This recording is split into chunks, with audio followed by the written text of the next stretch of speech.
Welcome to the debate. When we think about securing a modern bank vault, our minds immediately go to the physical infrastructure, right? Right, the steel, the biometric scanners. Exactly. You picture the sheer thickness of the steel, and you want the absolute best security engineer to inspect every single weld.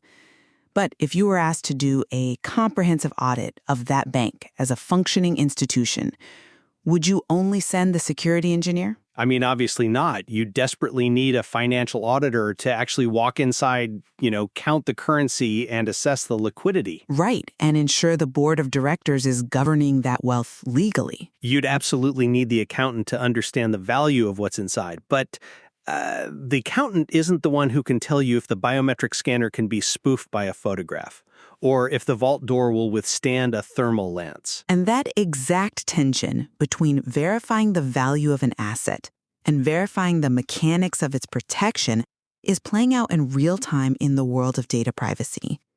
Today, we are examining a really consequential shift proposed by the All India Data Auditors Institute. Right, AIDAI. Yes, AIDAI. Under the Digital Personal Data Protection Act, the DPDPA, entities classified as significant data fiduciaries are legally required to hire independent data auditors, or IDAs. And traditionally, we view these auditors through a strictly technical lens, right? We think of privacy auditors, information security management system auditors. People holding an ISO 27001 lead auditor certification. Exactly. It is a highly specialized, deeply technical discipline. Well, AIDAI is proposing a radical expansion of this community. They are arguing that the IDAI role should be opened up to non-technical professionals, specifically advocates, chartered accountants, cost accountants, and company secretaries. Which is quite a leap. My stance is that broadening the IDAI designation to include these legal and financial professionals isn't just a nice idea. It is an essential, pragmatic evolution. If you look at the architecture of the DPDPA, data auditing is no longer just a technical exercise of checking firewalls. I have to stop you there because I take a very different view of this proposal. Go ahead. While multidisciplinary input is obviously critical for modern corporate governance, expanding the actual title and the specific regulatory role of independent data auditor to non-technical professionals seriously dilutes the focus of data auditing. How so? Well, the source material itself admits there is widespread uncertainty regarding how established professional institutions will react to this overlap. To me, that suggests a forced top-down integration rather than a natural transition. Technical proficiency isn't just one component of a data audit, it is the absolute bedrock of the entire discipline. I mean, if you're listening to this and you come from an IT background, your first instinct is probably to agree with that. Data lives on servers, so IT professionals should audit it. But we have to look at the economic reality of the data industry today. Which is what, exactly? The engine of this industry is data monetization, and the DPDPA places severe guardrails on how that monetization happens. The text we are analyzing explicitly links the act of profiling data principals, the users, to finding a monetary value for their personal data. Right, but let me just finish this thought. So when an auditor walks in, they aren't just looking at zeros and ones. They are looking at financial assets. Who is equipped to assess asset valuation and financial risk? you're going to say the chartered accountant. It's the chartered accountant and the cost management accountant. Absolutely. But are they assessing the asset or are they auditing the protection of the asset? Because those are two very different functions. Under the DPDPA, they are inextricably linked. If a significant data fiduciary suffers a compliance failure and loses its legal basis to process a specific set of user profiles, that isn't just an IT failure. Sure, it has business impact. It is a massive, immediate hit to the balance sheet. Furthermore, if that monetization or compliance is mismanaged, the corporate governance of the entire organization collapses. That mandates the involvement of company secretaries, whose explicit role is guarding corporate governance. I hear what you're saying about the business implications. The nature of a business demands multidisciplinary input, yes. But making these distinct professionals the actual independent data auditors conflates entirely separate roles. I don't see it as conflating. I see it as integrating. Look at the text on language, though. It explicitly points out that for privacy auditors and ISMS auditors, migrating to the IDA role is a, quote, natural transition. Sure, they have a head start. Because their core competency, their native language, is verifying the systems that actually protect the information. Integrating non-technical professionals is an unnatural leap. I think calling it an unnatural leap ignores how deeply intertwined legal obligations and technical systems have become, and we haven't even touched the legal side yet. But the leap lacks the foundational skill required for the job. The most glaring omission in the text is the author noting that advocates, quote, may not be proficient in the technology area. Which is a fair limitation to acknowledge. It's a massive limitation. If you lack proficiency in technology, how can you independently audit the technology that stores, processes, and protects the data? You are trying to audit the integrity of a digital ecosystem without speaking the language it's coded in. You are still viewing the audit purely as a protection mechanism. You're thinking about the locksmith, but the DPDPA changes the stakes entirely. How so? Let's really look at how a modern data audit functions under this law. For decades, data auditing was effectively a binary checklist. Did you encrypt the database? Yes. Do you have a firewall configured? Yes. Right, technical verification. But because data monetization is facing such strict regulatory scrutiny now, the audit is assessing systemic financial risk. And that is exactly where I think this proposal loses the plot. You are blurring the lines between monetization and compliance. I disagree. They are the same line now. No, the DPDPA, at its heart, is a privacy and protection statute. Its fundamental purpose is to safeguard the personal data of the citizen, the data principle. Its purpose is not to ensure the company's maximizing its data valuation. But the CAO isn't there to maximize profit. They are there to audit the accuracy of the governance. If you bring in professionals whose entire career is geared toward financial valuation and corporate asset management, their lens is inherently skewed. They are trained to look at data as an asset to be leveraged. To find deficiencies and value, yes. Right, but an independent auditor needs to look at data as a massive liability that needs to be minimized and protected. Merging the business valuation function with the independent audit function introduces massive conflicts of interest. I see the risk you're pointing out, but an audit is an audit. A CA auditing financial statements isn't trying to make the company money. They are verifying that the company's representation of its money is accurate. It's a different context, though. The IDA's job is to verify that the data fiduciary is practicing data minimization, not data optimization. Under the DPDPA, a CA acting as an IDA is verifying that the company's representation of its data assets and the financial risks attached to their processing are accurate. You can't separate the compliance from the financial dimension so cleanly. You must separate them. The financial risk of a compliance failure is an internal business concern. The compliance failure itself is the regulatory concern. Okay, let's set the financial valuation aspect aside for a second. Even if you argue that a CA's lens is too skewed toward monetization, the legal aspect of the DPDPA is entirely undeniable. I'm listening. The source material outlines highly specific, complex legal mechanisms. We're talking about drafting and auditing data processor contracts, the nuances of responding to official data protection board inquiries. Right, legal functions. Pure legal functions. An ISO 27001 lead auditor might be brilliant at analyzing network architecture, but they are completely unequipped to determine if a data processor contract legally shields the fiduciary from liability under their statute. They are unequipped to determine the legal shielding, absolutely. But let's look mechanically at how a contract interacts with the digital system. Okay. The text admits advocates may lack technical proficiency. So let me ask you this. How does an auditor verify that a data processor contract is actually being fulfilled if they cannot read the system logs? What do you mean? If an advocate reads a contract that says the processor will use AES 256 encryption in transit and delete all user data within 30 days of request, the advocate can confirm that the contract is legally sound. Right, which is crucial. But the audit is the act of verifying that the processor actually did it. If the advocate doesn't know how to query a database to check for residual data fragments, they aren't auditing anything. Well, They don't know how to analyze network traffic to verify the encryption protocol. They are just reading paperwork. It's like auditing a smart contract on the blockchain by only reading the plain English terms of service. but they wouldn't be doing it alone. This is why ADI is proposing a community of IDAs. The advocate doesn't need to query the database because the IT professional on the IDA team does that. Then the advocate should be an advisor to the IDA. They should provide legal counsel to the audit team. Why just an advisor? Because they shouldn't hold the title of IDA in their own right.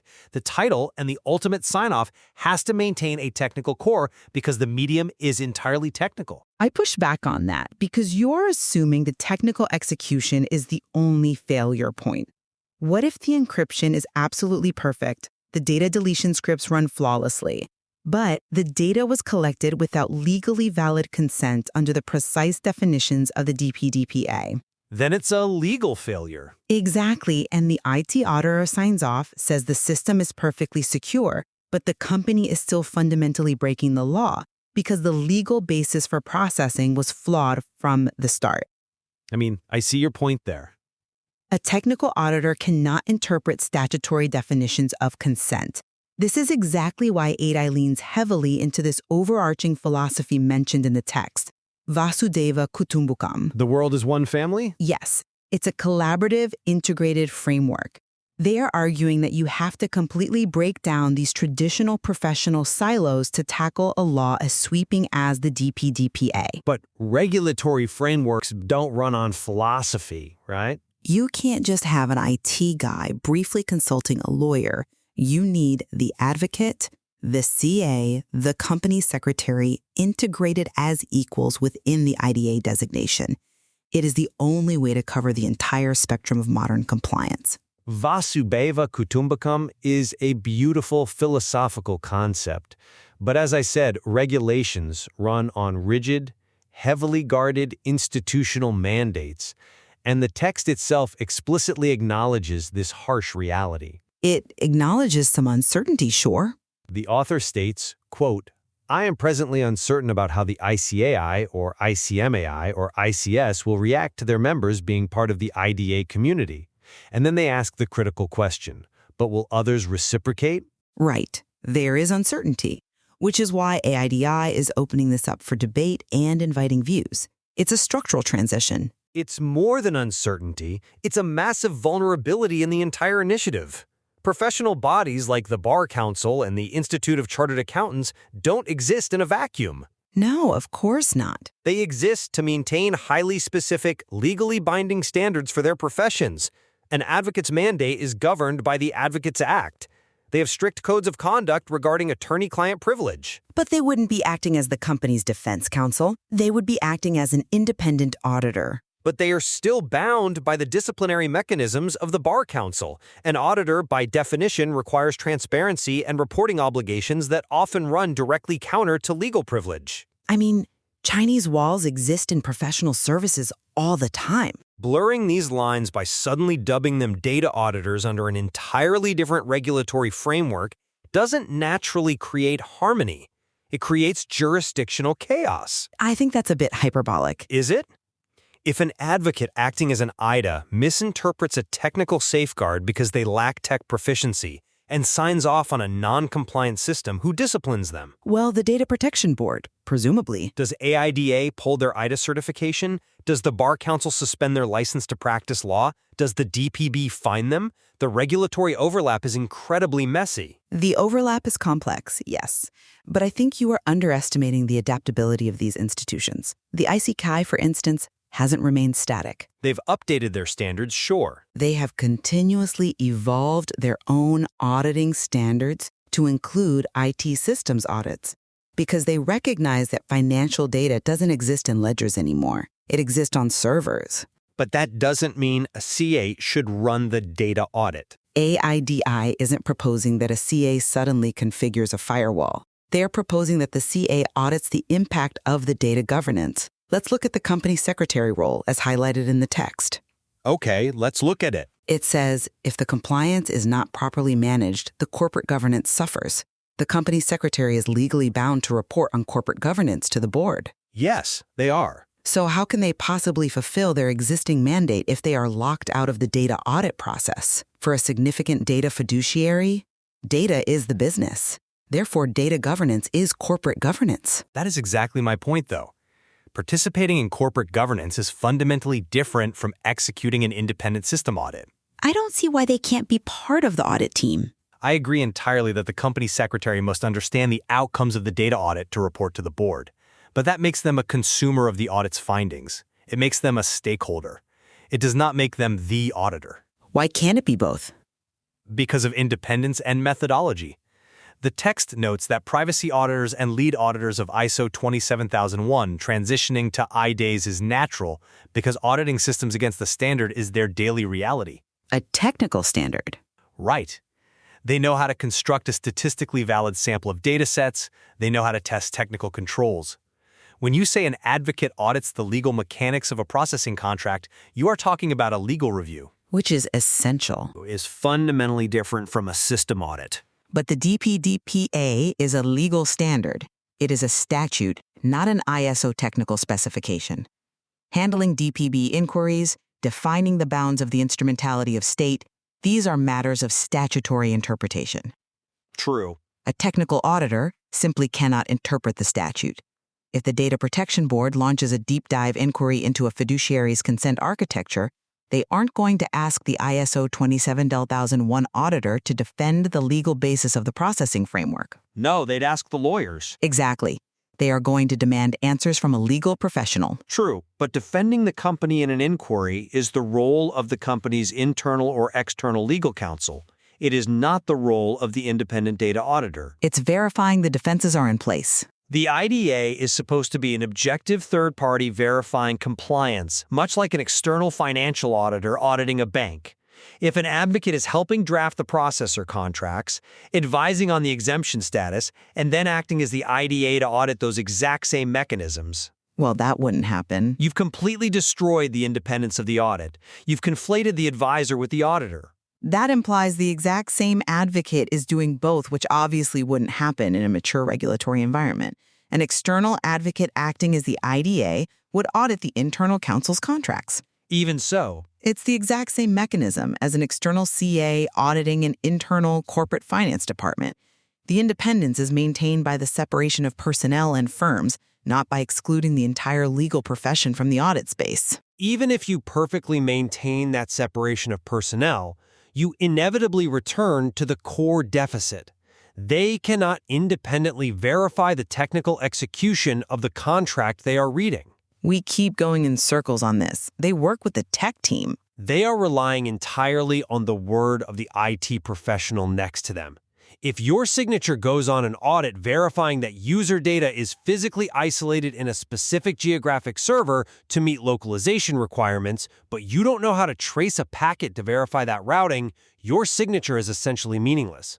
And if the IT professional signs off on the packet routing, but doesn't realize the data being routed includes improperly categorized personal data under Section 4 of the DPDPA, Well, their technical verification is equally meaningless. I argue that modern data infrastructure is so unimaginably complex that no single profession has the complete picture. You cannot rely on just the engineer, just as you can't rely on just the lawyer. Which brings us back to the structure of the collaboration.